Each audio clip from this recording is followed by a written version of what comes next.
스마트건설 지원센터 한국건설기술연구원에서 스마트건설 지원센터에서 근무하고 있는 수석연구원 이도훈입니다. 반갑습니다. 네, 일단 이 발대식에 강연할 수 있는 기회를 주셔서 정말 영광으로 생각하고 일단 초반에 먼저 말씀드리자면 제가 이 강연을 주제를 처음에는 스마트 건설에 대한 전반적인 거를 한번 소개해달라고 처음에 받았다가 그리고 제가 연락을 받고 AI다 깜짝 놀랐습니다. 그래서 일단은 제가 먼저 제 소개 먼저 하고 그 이유가 뭔지 말씀을 드리도록 하겠습니다. 네, 혹시 자료 이거 혹시 공유가 됐나요?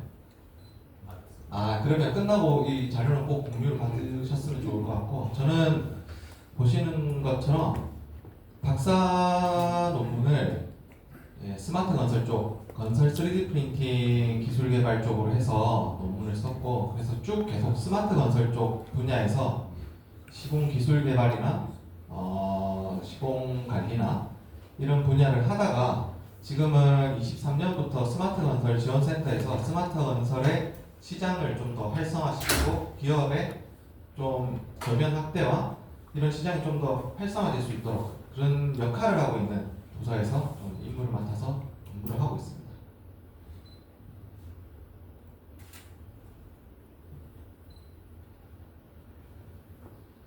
네, 제가 여태까지 연구를 하면서 했던 분야들 간단하게 소개해드리자면 건축, 건설 3D 프린팅 쪽에서 좀 기술 개발을 좀 했었고 그 이후에 XR 기술을 활용해서 그런 시뮬레이션 기술도 개발을 하고 관리하고 그런 것들을 좀 했었고 제가 학생 때는 CM 분야에서 건설 공사비 지수나 해외 건설의 기준을 좀 보급하는 그런 연구도 했었고요. 친환경 건설 쪽으로 했었고 최근에는 스마트 건설 분야에서 많은 연구를 좀 진행을 하고 있습니다.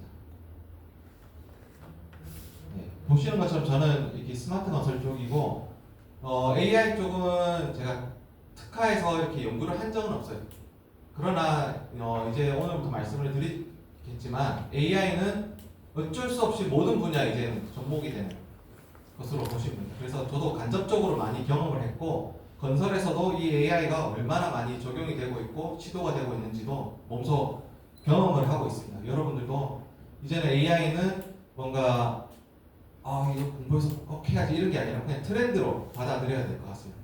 무조건 머스트 해브로 해야 되는 거를 말씀을 드리면서 시작하도록 하겠습니다. 일단 제가 스마트 건설 쪽에 있다 보니까 이걸 좀 먼저 말씀을 드리는데 우리나라도 디지털 건설 이런 분야를 필수적으로 이제 하고 있죠.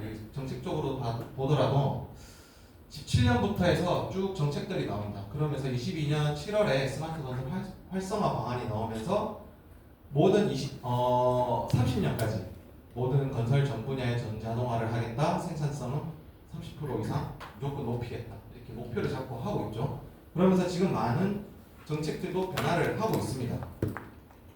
그렇게 하면서 저희 스마트 건설 지원센터, 제가 있는 스마트 건설 지원센터에서 그런 시장의 흐름도 좀 높이고 기업들도 좀 더 스타트업도 활성화해서 이런 4가지 정도의 업무를 하면서 저희가 좀 하고 있습니다. 저희는 국토부 출연금을 받아서 하고 있고 올해 같은 경우는 여기 나와 있는 것처럼 약 67억 정도 출연금을 받아서 운영을 하고 있습니다. 네, 제가 이거 말씀을 드려도 되는지 모르겠으나 이 젊은 분들 많으니까 혹시나 토팩에 있다가 창업을 하고 싶다 하면 저희 센터에 연결을 해서 하시면 저희가 팍팍 지원해 드리니까 혹시 고민하는 거 있으면 하시면 좋을 것 같아서 말씀을 드리고 저희 창업 기업들 보면 되게 젊은 분들이 되게 많습니다. 아이디어만 가지고 시작해가지고 성공한 사례도 있고 지금 유니콘, 아기 유니콘, 예비 유니콘으로 넘어가서 유니콘으로 기업으로 좀 발전시키겠다는 분들도 되게 많아서 혹시나 관심이 있으면 물론 이제 토팩에서도 열심히 하셔야겠지만 혹시나 관심이 있으면 저에게 문의해 주셔도 됩니다. 네, 저희가 저희 센터는 다른 창업 보육센터처럼 일반적인 공간을 제공하고 그냥 컨설팅 해주고 펀딩 해주고 이런 것뿐만 아니라 건설 분야에 특화되어 있기 때문에 건설에 맞는 좀 특화되어 있는 프로그램들이 많아요. 그래서 좀 관심 있게 봐주시고, 네, 뭐 이런 것도 있다라고 참고로 알고 계시면 되겠습니다. 네, 지금도 본격적으로 제가 이제 AI 관련해서 말씀을 드릴 건데, 오늘 강연은 제가 뭐 AI에 특화된 뭔가 툴을 알려드리고자 뭐 머신러닝 뭐 이런 거는 아니고, 건설에서의 AI가 왜 필요하냐 이 정도와, 그리고 제가 간단하게 마지막에 좀 메시지 정도 좀 전달하는 의미로 좀 말씀을 드리고 싶고요. 그리고 AI라고 하면 여러분도 생각드리겠지만 딱 먼저 떠오르는 게 요즘 핫한 챗 GPT.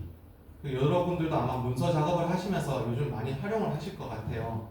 이 GPT를 사용할 때 어떻게 활용하면 좋으냐, 그것도 제가 팁을 약간 가지고 왔거든요. 그것도 보시면 좋을 것 같고, 먼저 좀 말씀을 드리자면, 그런 언어적인 AI, 챗 GPT, 오픈 AI에서 하는 챗 GPT랑 이런 생성형 AI를 다루려면 제일 중요한 거는 프롬프트가 제일 중요합니다. 내가 어떻게 이거 얘한테 지시를 하고 전달하는 거예요. 아주 러프하게 하면 계속 러프하게밖에 답이 안 납니다. 그래서 디테일하게 어떻게 지시를 해서 내가 원하는 거를 아웃풋을 받을 수 있느냐, 이런 노하우를 간단하게 말씀드리겠습니다. 일단 먼저 시작하면서 여러분들도 너무 잘 알고 있죠. 우리나라 건설 산업이 사실 지금 상당히 위기입니다. 보시는 것처럼 뭐 건축 쪽에서는 뭐 미분양 이런 것도 있지만, 특히나 부동산 PF의 부실 채권 비율이 상당히 높아지면서 건설 기업들이, 시공사들이 많이 무너지고 있죠. 지금 신문에도 많이 나오고 있고, 그리고 건설공사비 자재비 같은 것들이 많이 올라가면서 이 지수도 올라가고 많이 어렵습니다. 시장이 어렵고, 특히나 이렇다 보니까 인력난도 많고, 공사비 지수, 공사비 이슈도 있고, 리스크, 재무적인 리스크도 증대되고, 그렇다 보니까 많이 어렵습니다. 자, 이런 것들을 좀 해결하고자 계속 노력하는 게 해외에서도 디지털 컨스트럭션, 아니면 우리나라에서 말하는 스마트 건설 기술, 이런 것들을 좀 적용해보자, 이런 것들로 좀 생산성이나 안전성, 그리고 인력난을 좀 해결해보자라고 나오고 있습니다. 그래서 제가 좀 첫 번째 메시지로 드리고 싶은 거는, 건설이 너무나도 일반적인 사람들이 딱 아는 게 보수적이다. 변화를 되게 두려워한다. 변화하지 않고 계속 가지고 있던 거를 하려고 한다 하는데, 저는 되게 실무에서 쓰는 것보다 연구를 하는 입장에서 항상 미래지향적으로 좀 말씀을 많이 드리는데, 변화에 두려워하지 않고 기회를 꼭 오고 있는 이 세상의 기회를 잘 활용해서 잘 준비를 하면 위기를 다 극복할 수 있다라고 저는 생각을 합니다. 그래서 엔지니어링 상도 마찬가지고 시공사도 마찬가지고, 지금 현재 트렌드가 스마트 건설 기술을 활용하고, 그 중에서도 뭐 AI든 건설 자동화든 이런 것들을 어떻게 내 업무와 그리고 내 회사에 어떻게 적용할 것인지, 그런 것들을 잘 준비해야 된다라는 메시지를 먼저 드리겠습니다.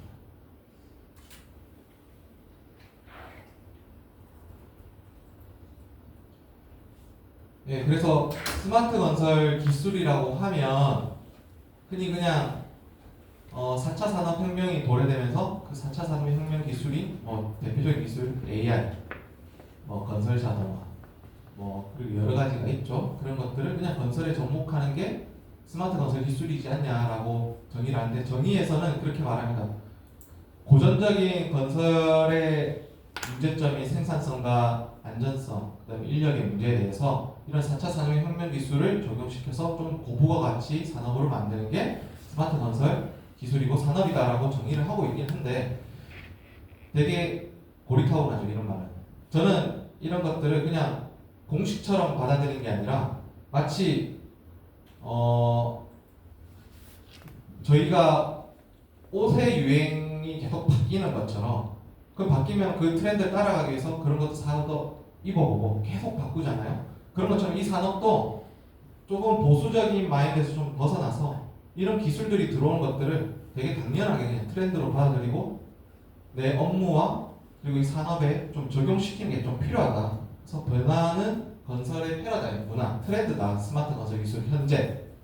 이게 또 바뀌겠죠? 언젠가는 30년 뒤나 10년 뒤나 30년, 35년 이래 되면 바뀌겠죠. 그때마다 다른 산업들은 되게 디스터라 지수들이 되게 높아요. 그 이유는 뭐냐? 물론 그 산업에 잘 맞는 옷이라고도 할 수 있겠지만은 잘 그 트렌드를 받아들이기 때문에 그렇다. 근데 건설은 아직까지도 조금 보수적이다. 그런 것들 좀 자연스럽게 받아들이면서 좀 업무의 변화, 약간 뭐 체계의 변화 그런 것들도 좀 가져가면 좋을 것 같다라는 두 번째 좀 메시지를 드립니다.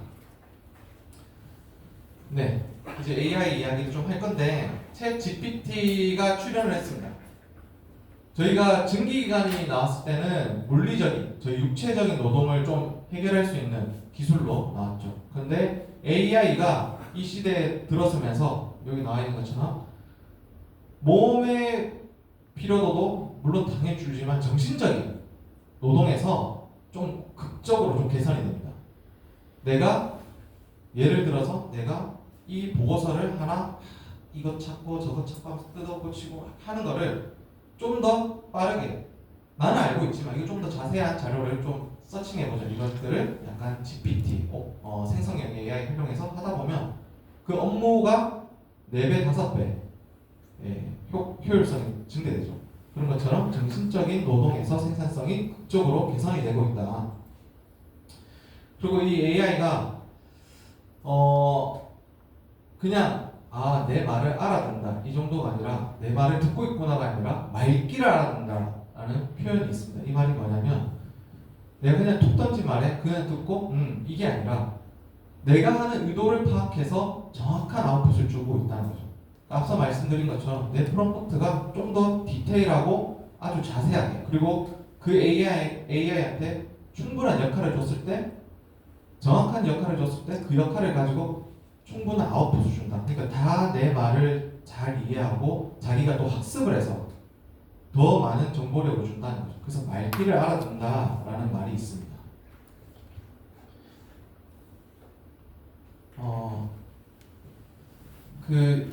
제가 참 좋아하는 마블 시리즈 중에 하나 아이언맨인데 아이언맨에 보면 자비스라는 게 있죠. 이제 자비스가 어찌 보면은 이제 요즘에 단어가 나오는 AI 에이전트 역할을 하는 겁니다.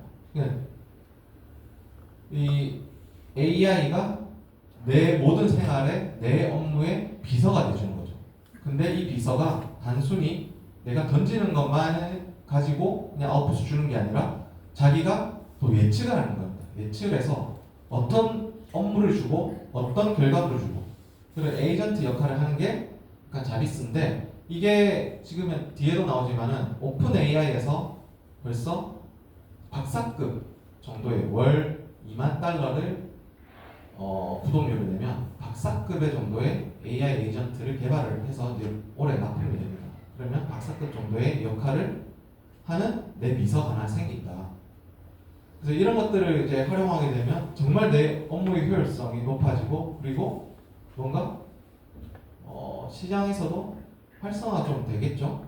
건설에서 특히나 적용이 되면 특히 엔지니어링 상에서는 많이 적용되면 좋을 것 같아요. 이런 것들.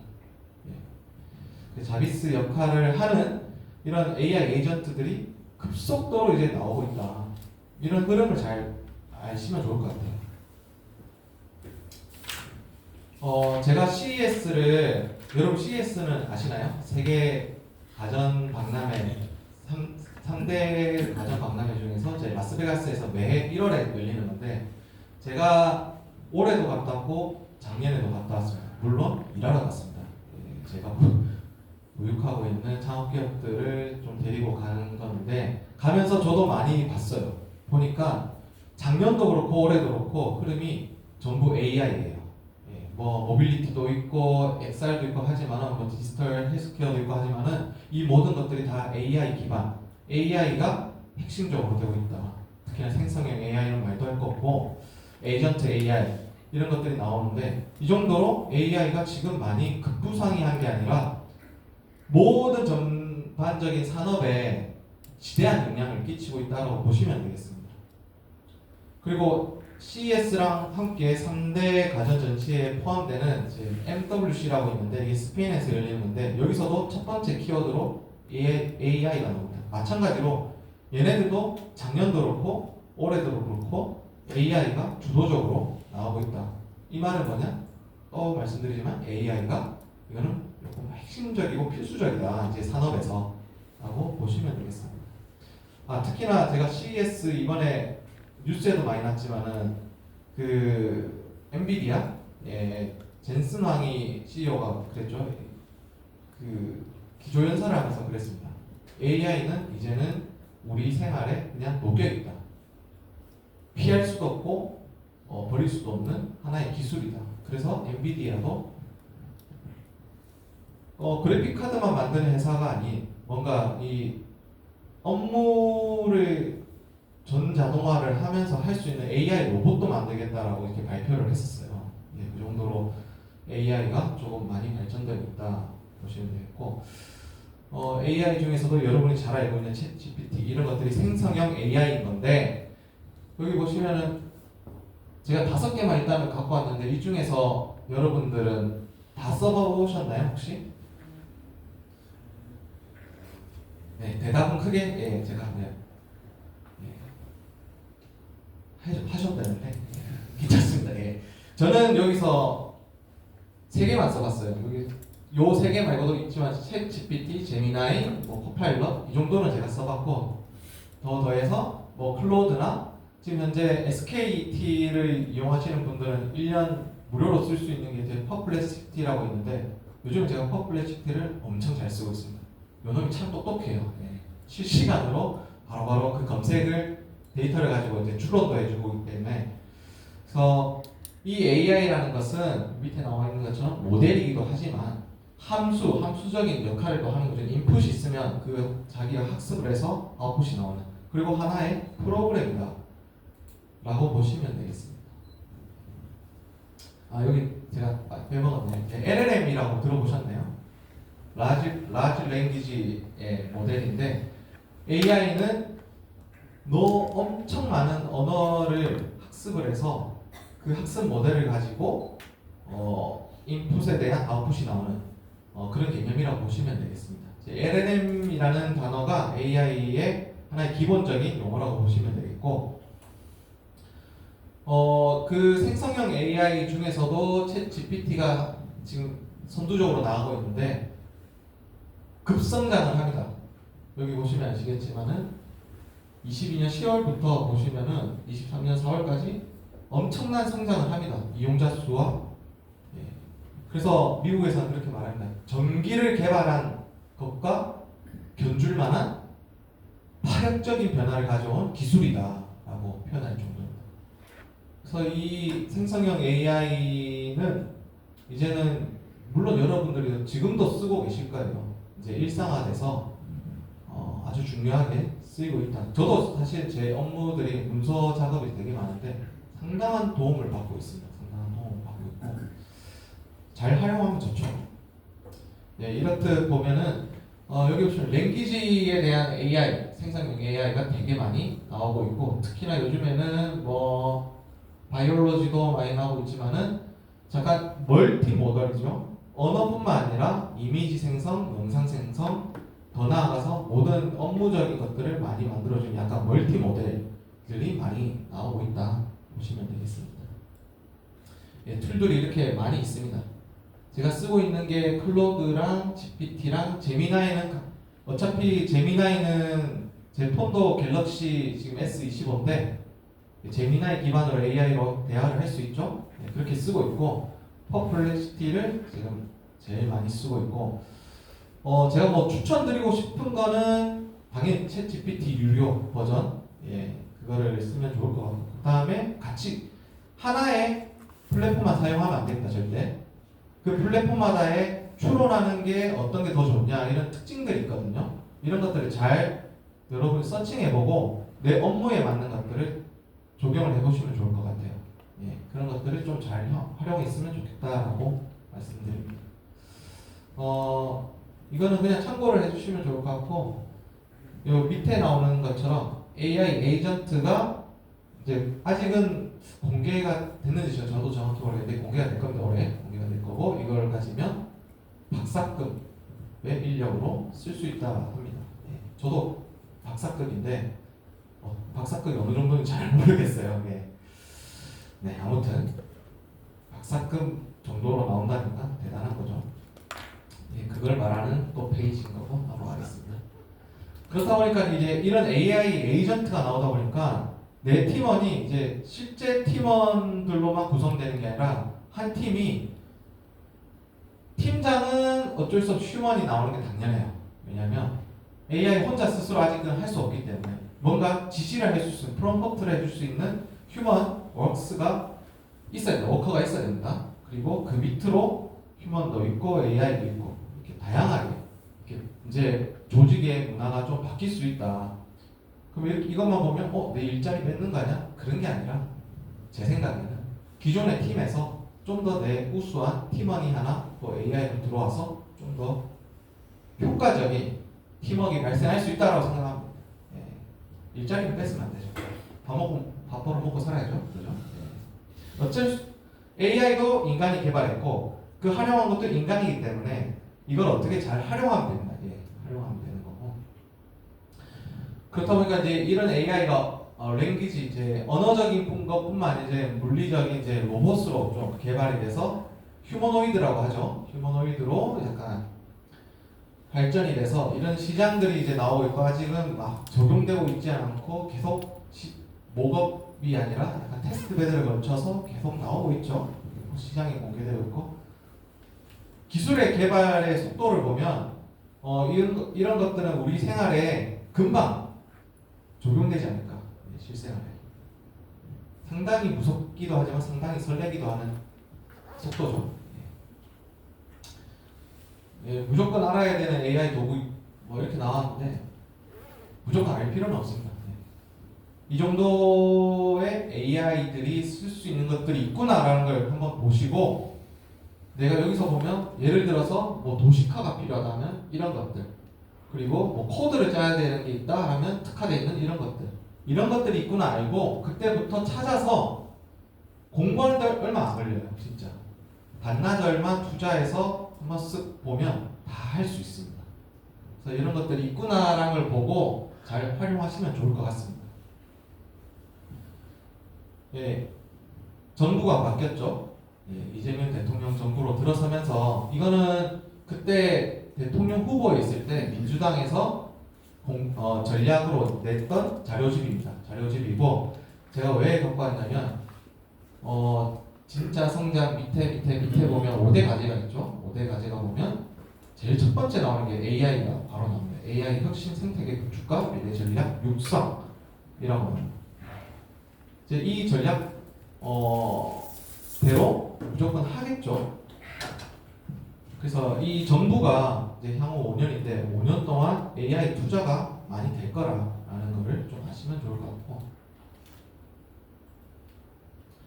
그 중에서도 제가 갖고 온 게 인공지능 대전환 이제 AX 이런 정책들도 나오고 있고 이것뿐만 아니라 여기서 보면 왼쪽에 보시면은 AI 데이터 센터 건설을 통해서 AI 고속도로를 구축하겠다. 그 정도로 방대한 데이터량을 AI로 할 수 있는 그런 인프라를 구축하겠다는 건데 이게 전 산업에 다 적용할 수 있도록 한다는 것입니다. 그리고 사람 중심의 인공지능 미래 교육을 강화하겠다. 그렇다 보니까 커리큘럼 같은 것도 제공되는 게 되게 많이 이제 나올 수도 있다. 인재 양성을 위해서.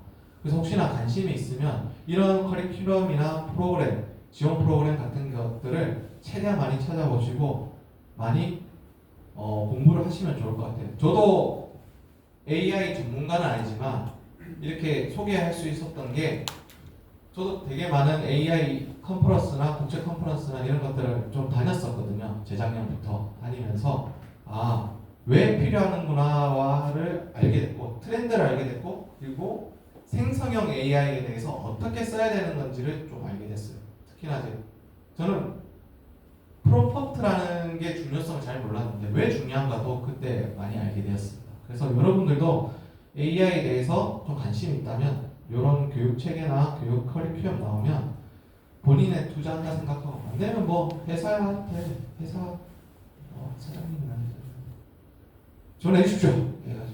훌륭한 인재가 되겠습니다. 해서 지원받아서 꼭 교육을 받았으면 좋겠습니다. 기회가 왔을 때 기회를 잘 잡아서 준비를 해야겠죠. 그래서 위기에 봉착됐을 때 잘 넘어서고 더 발전될 수 있는 그런 인재가 되셨으면 좋겠습니다. 이제는 건설 분야에서 AI가 어떻게 이제 적용되면 좋고 어떻게 적용이 되고 있는지 그런 사례들 좀 간단하게 말씀드리겠습니다. 일단 그 전에 조금 폰트가 되졌는데 MIT에서 그런 연구를 했어요. 이 생성형 AI가 얼마나 생산성을 높이느냐 업무에 봤더니 생성형 AI를 사용한 그룹이 그렇지 못한 그룹보다 37%더 빠르게 그리고 반복 작업이 많을수록 이 작업의 품질이 더 향상이 되더라고요. 이유는 그렇습니다. 사람은 계속적인 반복 작업을 하면 뭐 숙련도가 높아 하지만은 그래도 실수가 나올 수밖에 없죠. 근데 AI는 뭔가 코딩이 되어 있고 계속 학습을 하면서 이걸 발전시키면서 아웃풋을 내기 때문에 반복 작업을 하면 할수록 데이터가 쌓이고 더 정확한 아웃풋이 나오게 됩니다. 그렇다 보니까 반복 작업을 하면 더 정확하고 더 품질이 높은 아웃풋이 나온 결과물이 나와서 더 업무의 생산성이 높아지는 거죠. 이 말은 뭐냐면 이런 기술이 당연히 사람하는 게 더 신뢰성 있는 거냐? 그렇지 않습니다. 이제는 이 AI가 업무에 적용됐을 때 더 신뢰성이 높고 품질이 높고 생산성을 높일 수 있기 때문에 당연하게 이제 사용돼야 되는 것이다라는 것을 말해주고 있는 거죠. 그리고 이 왼쪽에 있는 거는 이제 미국 사람들한테 이제 물어봤을 때 챗GPT를 어디에 제일 많이 쓰냐?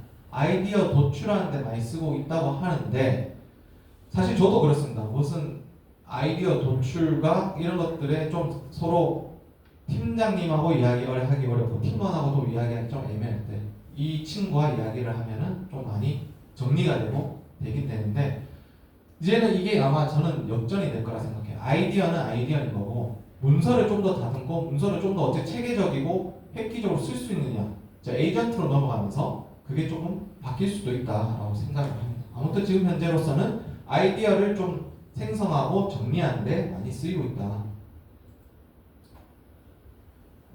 그리고 앞서도 말씀드렸지만 AI 에이전트가 일상에 큰 혁명을 일으킬 것이다 라고 또 말씀을 드리고 싶습니다.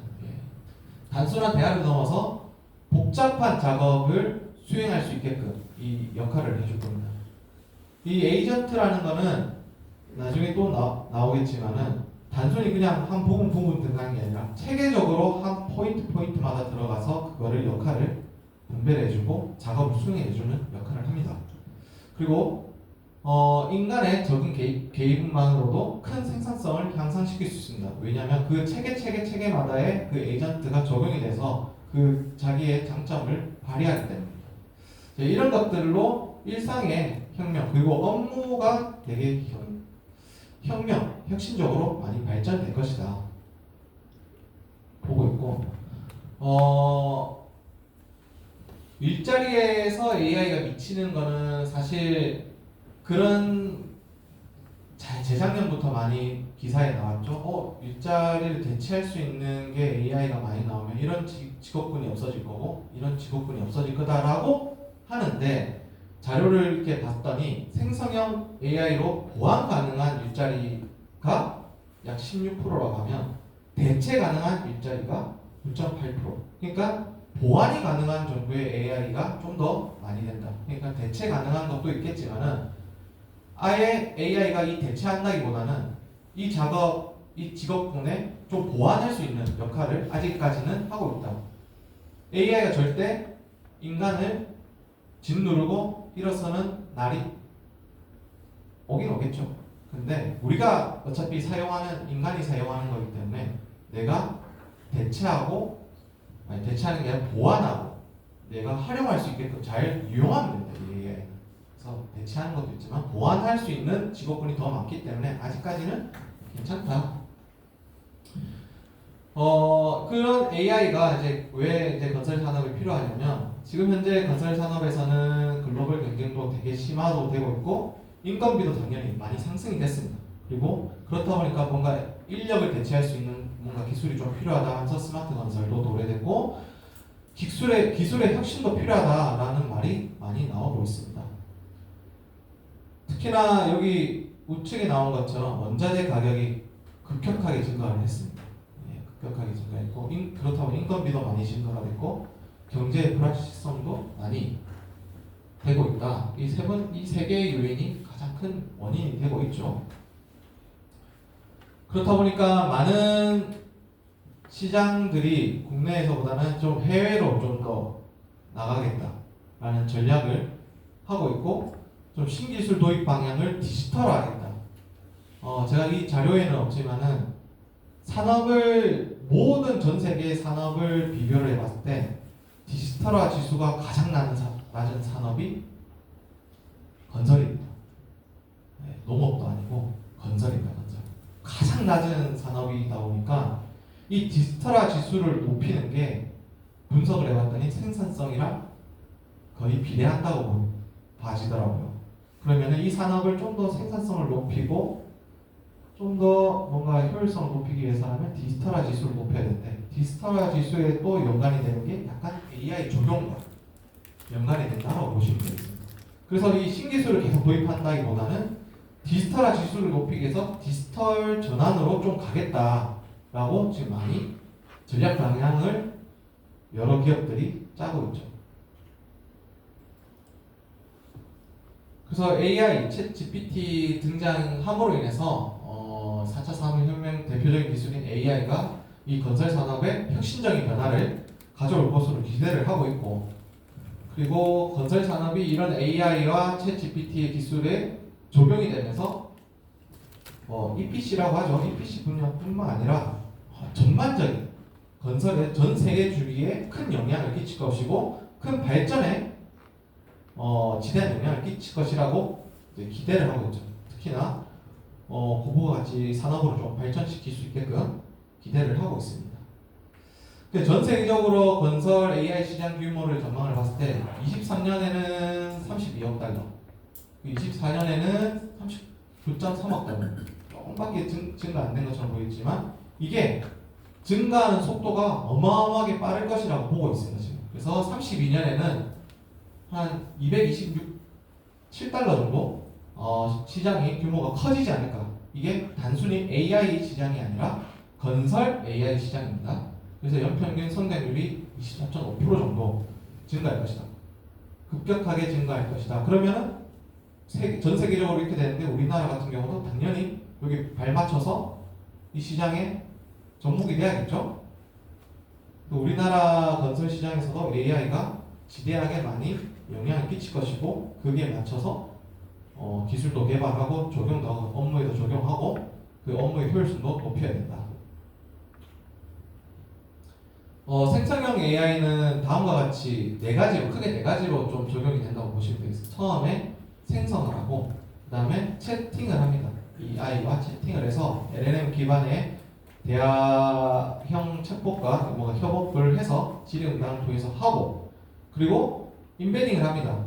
방대한 문서나 정보를 벡터화하는 것도 있지만 유사도 검색도 하고 추천도 받고, 이제 레그라고 표현했는데 레그는 뒤에 제가 설명을 드릴 건데 레그를 활용해서 좀 더 효율적으로 LLM의 단순한 문제점을 보완할 수 있는 게 레그인데 이 레그를 활용해서 인베딩도 하고 그 이후에 분석, 좀 더 추론도 하고 분석을 해서 내가 원하는 결과물을 받는 이 적용을 한다고 보시면 되겠습니다. 그래서 사실 이 자료도 제가 만든 건 아니고 대우건설에서 한 백모 박사님께서 제공한 자료인데 좋아서 제가 좀 가져왔습니다. 이제 EPC 같은 경우에서 이런 활용할 수 있는 4단계에서 어떻게 좀 적용이 되느냐 보면 효과는 노란색이 시간 비용 절감, 초록색이 리스크, 그 다음에 파란색이 품질 안전 개선 쪽인데 보면 전반적으로 다 각 단계별로 그리고 각 EPC 분야별로 적용을 했을 때 가장 효과적인 것들이 많습니다.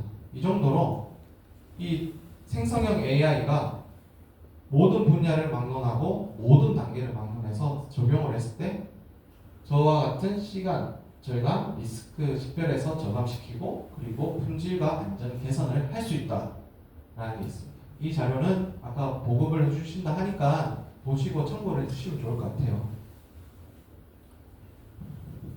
그리고 국내적으로 건설 분야에서 이런 생성형 AI가 어떻게 적용되고 있냐면, 국외 같은 경우는 흔히 이런 생성형 AI는 랭귀지 기반의 AI이기 때문에 문서에 대한 분석도 많이 하고, 그리고 문서에 대해서 검토도 하고 시나리오 분석도 하고 그런 것들이 되게 많이 쓰입니다. 그래서 프로젝트 관리, 설계 검토도 뭐 다양한 설계 옵션에 있어서의 빔 기반의 AI를 접목시켜가지고 어떤 오류가 있느냐, 아니면 어떻게 변경을 해야 되냐, 이런 것들을 사전에 검토할 수 있는, 좀 더 빠르게 할 수 있는 거죠. 그리고 설계 프로세스를 지원하는 그런 거, 스케치업에서 AI 나왔죠. 그런 것들이 있고, 국내 같은 경우는 단순히 그냥 문서 검토와 조항 비교밖에 아직은 못하고 있는데, 나중에 또 제가 나오겠죠. 빌드잇이라고 있어요. 그게 보면은 BIM 툴을 기반으로 해서 AI로 분석하고 설계 도면을 좀 파악해보는 그런 툴이 있는데, 이제 그런 것들로도 많이 지금 현재 나오고 있고 상용화되려고 하고 있습니다. 국내에서. 그 정도라고 보시면 되겠습니다. 그래서 대기업 측면에서 시공사에서 보면은 롯데건설 같은 경우는 건설 시방서의 질의응답이나 분석 플랫폼으로 지금 자체적으로 GPT와 연계해서 자기 자체 플랫폼을 개발해서 사용하고 있고, DLEH에서는 고객 응대하는 시스템을 디보이스라고 해서 하는 건데, 챗봇 같은 거죠. 챗봇 같은 역할을 하고 있고, 그리고 대우건설에서는 제가 나중에 보여드리겠지만 바로레터라고 해서 영문 레터를 자동적으로 좀 생성하는 건데, 계약 문서 같은 거, 특히나 해외에서 계약 문서 같은 것들을 자동적으로 좀 검토를 해주고, 그 다음에 이거를 해신을 하거나 이럴 때 자동적으로 좀 생성을 해서 좀 빠르게 좀 업무를 처리할 수 있는 그런 바로레터라는 게 있고, 포스코 ENC에서는 사내 DB를 가지고, 얘네들은 아까 렉을 좀 활용을 해서 하는 것 같습니다. 건설의 지식 DB를 서비스를 개발해서 좀 적용하는, 좀 기업별로 좀 이렇게 GPT를 연결해서 아니면 AI 자체적으로 개발해서 쓰고 있는 현상들이 있다. 이렇게 쓰면 당연히 다른 기업들도 계속 적용하려고 하겠죠.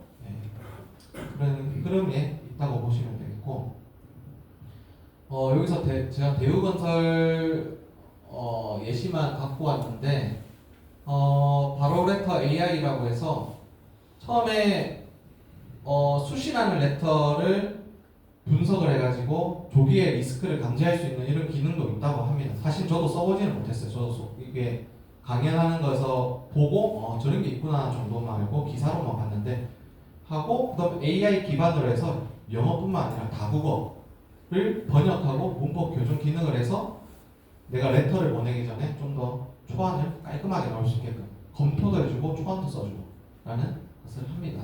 그래서 이런 업무들을 하고 있는 툴이 있고, 이 툴이 지금 보면 이 대우 건설에서 나온 이 플랫폼에 있는 것을 캡처해서 나온 건데, 이건 저도 받아서 보여드리는 거고, 이런 식으로 되어 있고, 이 항목들, 입력하는 항목들이 사용하는 직원들의 입장에서 말을 들었을 때는 되게 많은 피드백을 거쳤다고 하더라고요. 어떤 게 필요하고 어떤 게 좀 불필요하고, 그래서 최적화해서 좀 만들었다고 하는데 계속 개선하고 있다고 합니다. 개선하고 있다고 하는데 되게 업무에 딱 맞게끔, 그 업무에 맞게끔 잘 만들어졌다라고 평가를 하고 있습니다. 그래서 두 가지 측면인 거죠. 사용자가 이 바로레터 AI를 가지고 정보를 입력해서 새로운 레터를 생성했을 때, 그리고 생성했을 때 이 초안을 생성하는 것과 수신된 레터를 가지고 여기에 플랫폼에 적용을 해서 레터를 분석해서 내용도 요약하고 주요한 내용이 어떤 건지, 지표가 어떤 건지를 또 도출하고, 그리고 사전에 리스크를 빠르게 검토할 수 있다는 거. 언어적으로 좀 부족했던 부분을 좀 파악을 해서 이 계약 문서에서 어떤 거를 좀 중점적으로 검토해야 되는 이런 것들이 딱 나오게 됩니다. 이런 것들을 대우건설에서 AI 플랫폼으로 사용하고 있다.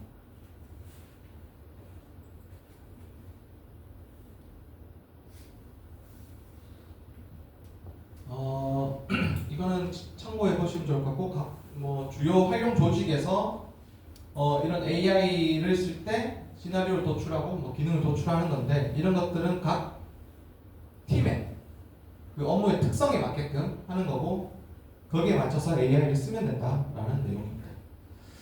검색 증강 생성 아까 제가 렉을 말씀드렸는데 이게 어떤 거냐면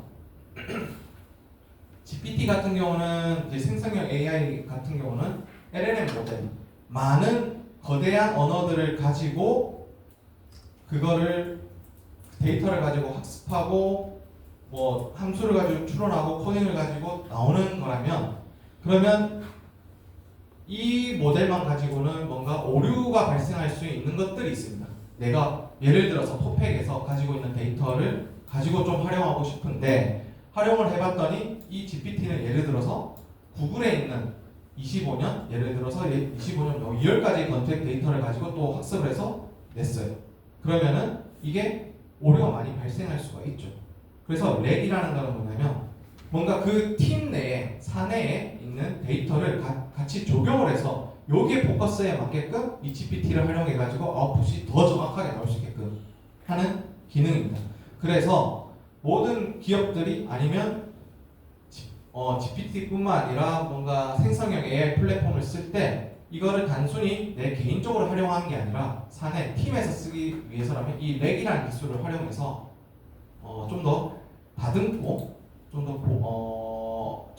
우리한테 맞는 데이터를 좀 받을 수 있게끔 하는 게 이 렉의 기술이라고 보시면 되겠습니다. 그렇다 보니까 이 사내에 있는 데이터를 활용해서 하는 것도 있고 좀 더 정확한 출처를 가지고 업무를 할 수 있게끔 아웃풋의 데이터가 제공이 되는 거죠. 그래서 LLM 모델의 단점을 보완해서 나온 기술이라고 보시면 되겠습니다. 이거는 이론적인 부분이니까 넘어가도록 하고 네 이런 것들 일단 이거는 자료를 보시고 나중에 받아보시고 한번 보시면 좋을 것 같아요.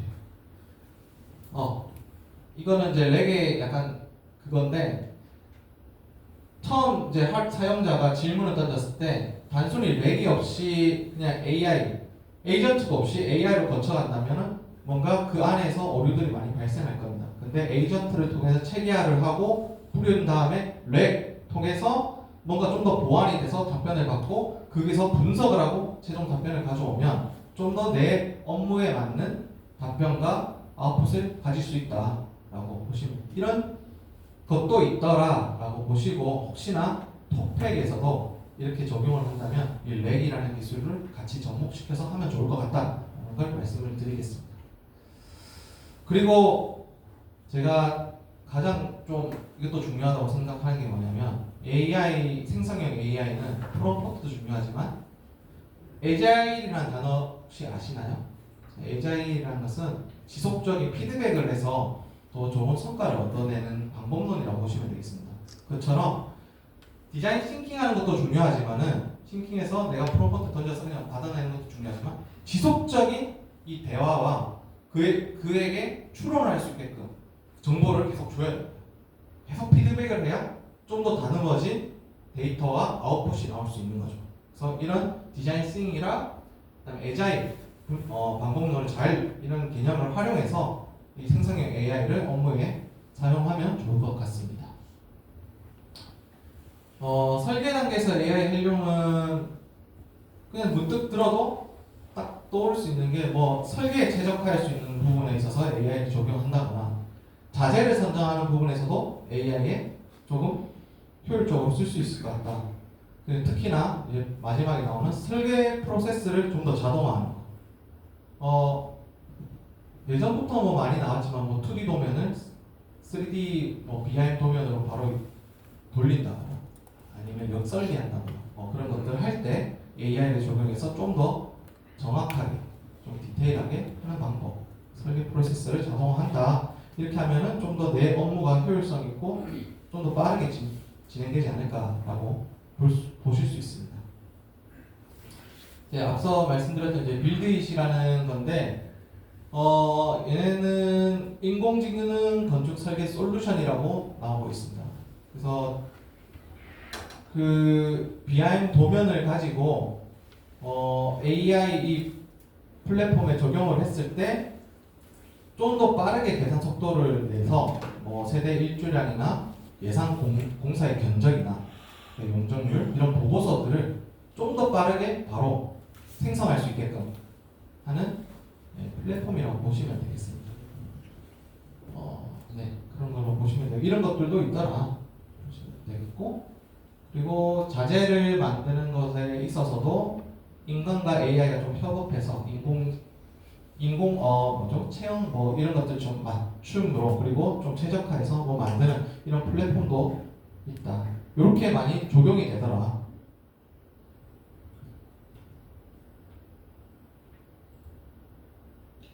그리고 이 딥러닝 기술을 기반으로 해서 도면을 분석하고 오류가 어디에 있는지 보는 이런 기술도 있고, 저도 사실은 정확히는 잘 모르겠습니다. 어떻게 이 기술이 어떤 툴들이 어떻게 적용이 되는지는 잘 모르겠으나 제 생각이 그런 것 같아요.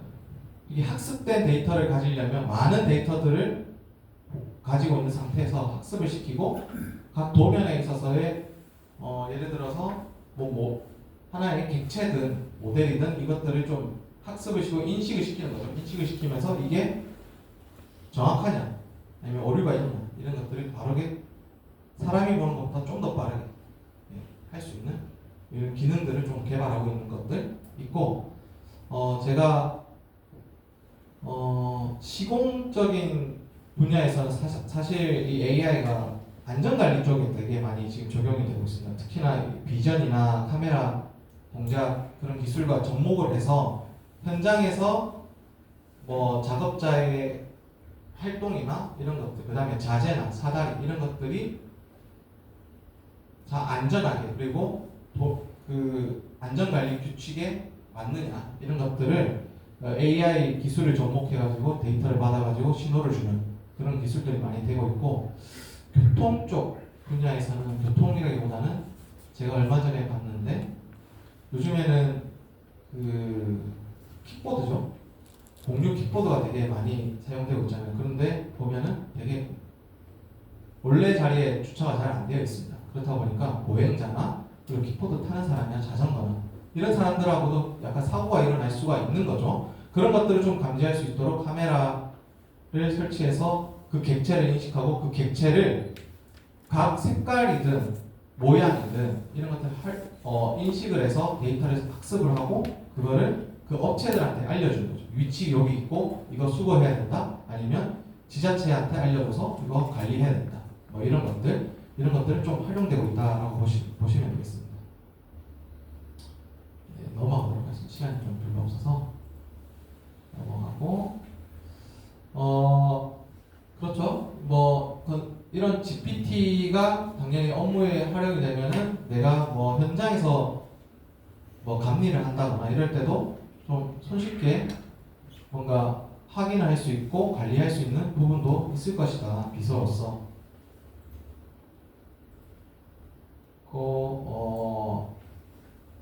영상 쪽에서 AI가 많이 적용이 되죠. 제가 앞서 말씀드린 것처럼 뭐 철근의 간격 이런 것들을 나오는데 이 기술은 되게 많이 계속 나오고 있어요. 이건 일본 회사뿐만 아니라 뭐 우리나라 회사에서도 이런 기술들 개발하는 게 되게 많이 나오고 있습니다. 영상으로 인식하는 기술들은 많이 나오고 있고, 제가 말씀드린 것처럼 뭐 비전을 가지고 AI 인식해서 현장 관리를 하는 방법 이런 것들, 그리고 음성 제어로 유압을 굴삭기를 한다는 건데 이것도 사실상 상용화된 건 아니지만 되게 테스트 베드를 통해서 상용화를 좀 하고 있는 기술이라고 보시면 되겠습니다. 언어로 뭔가 동작 인식을 시켜서 움직이게 할 수 있는 그래서 건설 엔지니어링에서 생성형 AI를 활용하는 법에서는 작업의 자동화도 당연히 있겠지만 현재로서는 문서 요약한다거나 기획을 지원한다거나 특히나 인력 보완하고 공정을 좀 관리하고 좀 더 나아가서는 리스크를 최대한 최소화를 시키고 작업의 효율성을 높이는데 조금 많이 활용이 되고 있고 좀 더 되어야 한다라는 것을 말씀을 드리겠습니다. 네, 이거는 넘어가도록 하겠습니다. 좌측에 보이는 축은 약간 기술들이라고 보시면 되겠고, 그 기술들이 어떻게 적용이 되느냐인데 사실상 이게 다 독립적으로 기술들이 움직이지는 않아야 됩니다. 이제는 이 작업에 있어서 모든 기술들이 좀 융복합해서 움직여야 되는 거고 단순히 예를 들어서 안전관리를 한다고 했을 때 그 영상인식만 한다? 중요한 게 아니라 영상인식을 해서 그 학습한 데이터를 어떻게 또 관리자한테 넘길 것이냐 그 다음에 경보는 어떻게 울릴 것이냐 뭐 이런 것들 그리고 그 영상을 단순히 고정이 아니라 드론을 활용할 것이냐 움직이는 것으로 활용할 것이냐 뭐 이런 것들이 모든 기술 통신이나 이런 것들로 모든 기술들이 독립적인 게 아닌 융복합해서 움직여야 된다라고 보시면 되겠습니다. 지금 시간이 없어서 제가 간단하게 말씀을 드릴게요. 한 7가지 정도의 그 팁이 있는데 활용법을 어떻게 하냐면 GPT를 활용할 때는 제가 앞서 말씀드린 것처럼 프롬프트를 명확하게 줘야 됩니다. 명확하게. 이게 기본적인 겁니다. 그래서 단순하게 그냥 나 이거 해줘 이렇게 하지 말고 정확하게 얘네한테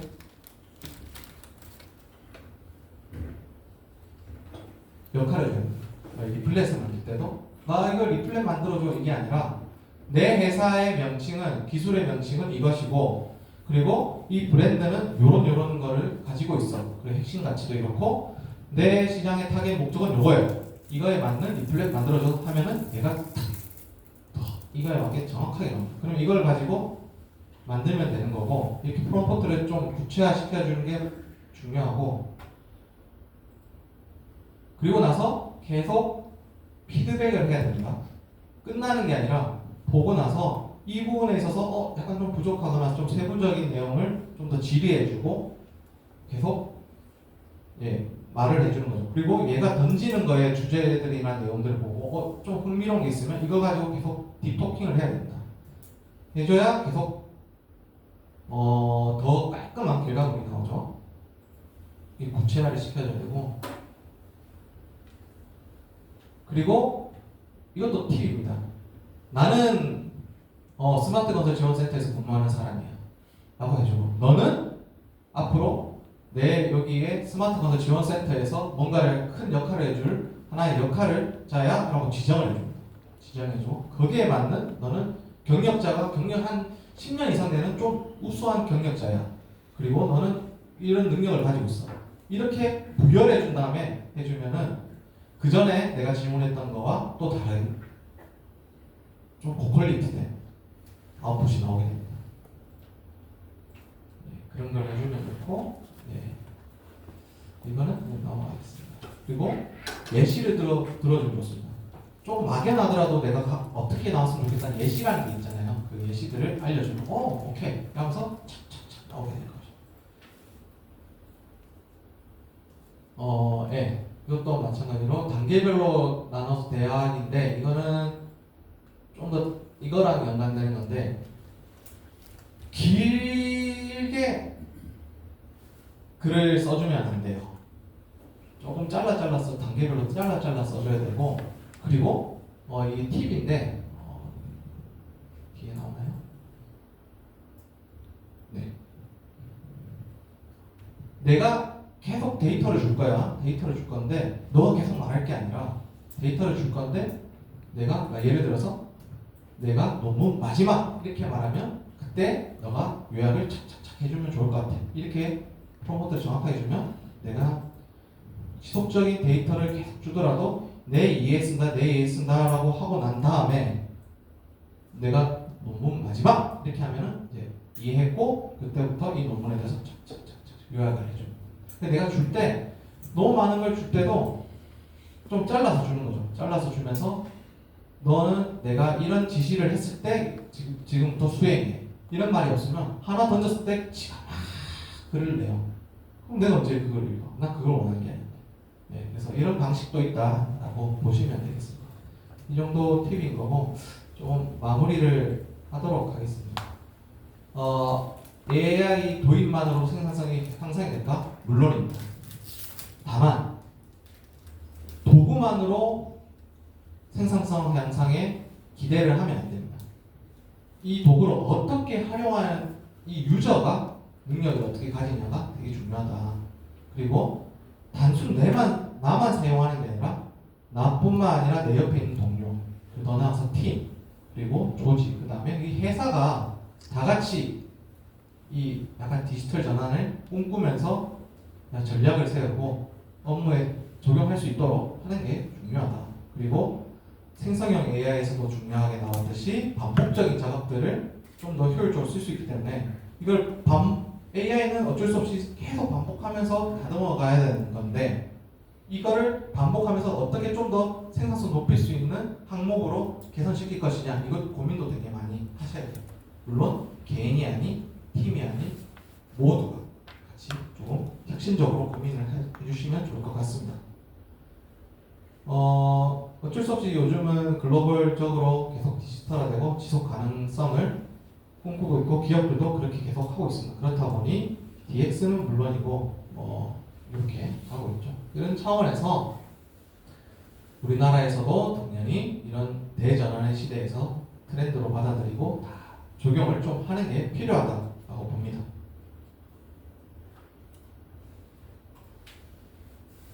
그래서 AI의 전환은 이제 기업의 생존과 지속 가능성에는 필수적으로 좀 보고 있고 이거를 머스트헤브 해야죠. 이제는 당연하게 무조건 해야 된다라는 생각으로 하면서 무조건 해야 된다 이렇게 하면은 되게 좀 힘들겠죠. 근데 그냥 단순하게 또 트렌드로 받아들이면서 함으로써 하면 좀 더 효율적이지 않을까라고 생각이 듭니다.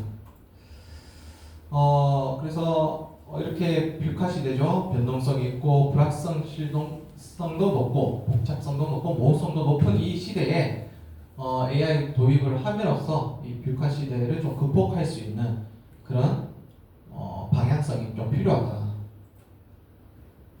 인텔 창업자인 앤디 그루브가 이제 말을 했습니다. 삼류 기업은 위기에 의해서 파괴되고 인류는 위기를 이겨내고 인류는 위기로 인해 발전한다. 이제 아까도 말씀드렸지만 위기가 왔을 때는 잘 준비한 사람들은 무조건 이겨내는 것뿐만 아니라 발전을 할 수밖에 없습니다. 그래서 스마트 건설뿐만 아니라 이런 AI 기술들을 잘 내 업무와 그 다음에 내 팀, 회사에 잘 적용을 시켜서 현재 어려운 이 건설 산업을 좀 이겨냈으면 좋겠습니다. 예. 마지막으로 제가 항상 어떤 발표를 할 때 이 장표를 얻는데 매트릭스죠. 오피어스가 딱 이런 말을 했어요. 길을 아는 거랑 걷는 것은 아주 천지 차이라는 거. 길을 걸어본 자만이 그 길을 정확하게 아는 겁니다. 단순히 AI 오케이 알겠어, 나 알지 이게 아니라 알고 내가 찾아보고 그리고 내 업무에 적용해 봤을 때 이제부터 내가 AI를 알기 시작했다라고 보시면 되겠습니다. 그래서 여러분들도 그냥 단순히 이 정도만 오케이 전환하면 되지 이런 게 아니라 꼭 한 번씩은 작은 거 하나라도 좀 시작을 해보면서 그렇게 좀 발전되는 그런 아무튼 분들이 되셨으면 좋겠습니다. 이상 강연을 마치도록 하겠습니다. 감사합니다.